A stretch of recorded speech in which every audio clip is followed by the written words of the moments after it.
ZTTO dito na tubeless valve. Bumili na rin tayo ng tool pangtanggal ng Presta Shredder. And ito yung ating susubukan, liquid tire sealant ng Aero Pack. Good day mga kapatid, welcome to Sharpen the Blade.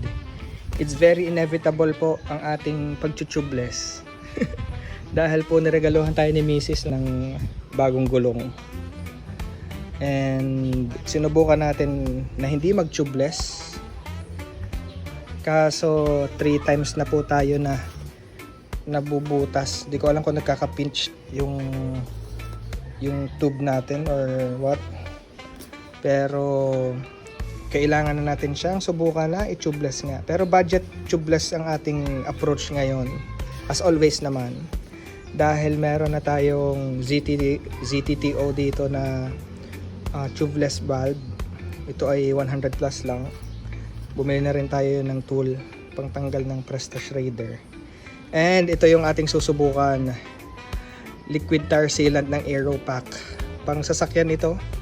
Pero as per wala akong nakikita pang reviews regarding this, no. So I might be the first one to give a review regarding this budget tubeless sealant, no. And ito ay 130 lang sa suking motor shop. Pero tinignan ko sa Shopee, merong mga 99 pesos, 120. Sa DIY meron din ito.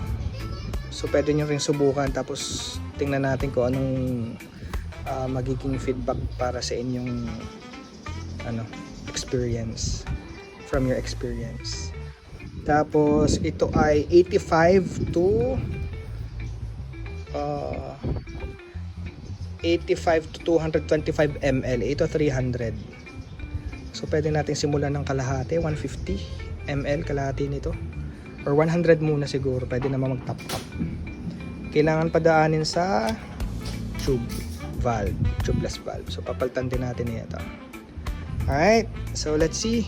Bigyan ko kayo ng feedback regarding this this budget tubeless approach. As always, budget build.